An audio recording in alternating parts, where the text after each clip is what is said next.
Hello everyone and welcome to my HDR tutorial. Today I want to talk about high dynamic range photography. It is a fun and very popular way to take picture. Now if you take a look at this picture, it was taken in Mexico. A condo owner asked me to take a bunch of pictures for him and I went ahead and took this picture.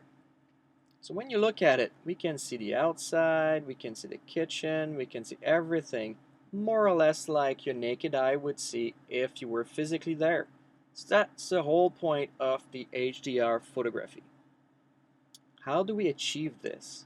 You need to take a bunch of different pictures with different exposure and bring them together using third-party softwares and basically blend them so it gives you one final product like this picture we're looking at. So the way I did this picture, I came along with my tripod, I set up my wide angle on my Canon 7D, I locked the autofocus onto manual focus so it wouldn't be any kind of difference in the focusing, and I used the shutter priority with the bracketing mode with one step difference on my camera. So what I mean by that, if I look at the three pictures, so that's my final product. What we will do here is we will delete this one. Now look at my main exposure. That's the first one I took. It was taken with an f-stop of 5.6 and the ISO of 400. The shutter speed was determined by the camera and was 250th of a second. Now if you take a look at this picture, this is a good mid-range picture. Now this is what your camera will do. It'll take a picture, but you won't be able to see the sky outside, which is quite bright, and the kitchen, which is quite dark. There will be either or a balance in between. So this is the balance in between, right? So the -1 stop is this picture. Was taken with the same f-stop, the same ISO, in 1,000th of a second.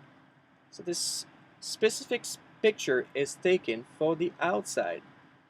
So the blue sky, the condo on the outside. And the third picture was taking the same f-stop, again, same ISO, but 60th of a second of exposure. And then we can see the kitchen inside. But we can't really see what's outside anymore, it's overblown. But it'll have nice details of the walls, the floor, and the kitchen. So now the main idea is we are blending these three together to give us a final product that we can actually see everything together. How do we do this? Well, there's different ways. So first off, in the library module into Lightroom, I will choose these three pictures by clicking Shift and choosing them all. On the group, I will right-click. The newer version of Lightroom, there's a function to do HDR photos. So you go to Photo Merge, HDR. If you're a user of the Creative Cloud and have Photoshop, you can go Edit In, and there is the option to go merge to HDR Pro in Photoshop. I would recommend using a third-party plugin called Photomatix Pro. I do have it installed on my computer. I go to Export, Photomatix Pro, and then all the settings I already chose are there, so I will export these three pictures into Photomatix Pro. A good thing about Lightroom is it is easy to transfer a picture from one software to the other. You don't have to do a whole lot. Things are moving around without you noticing. So I'll press pause while things are getting processed. Okay, we're back into Photomatix Pro. Good thing about this software is there is a lot of options and things you can work with. If you look on the right side here, there's a lot of different things. You can go a more natural look, you can go a little surreal, grunge look, creative, black and white. There's a lot of things you can do with Photomatix Pro. I'm not going to go too much in details and explain how the software works. I just wanted to show you that you can import picture to this software. And if you're pleased with what you see, all you're going to do is go save and re-import, which is what I'm going to do right now. I'll see you in a minute. So Photomatix Pro re-imported the picture for us into Lightroom, into a library. So all we gotta do is double click on it. It saved it as a TIFF file, and here it is. We can look at our final product. Now we can see outside the window, we have the condo, we have everything. We can see at the kitchen. Now the shadows is something we can look at, and we get a nice view of the barbecue and everything.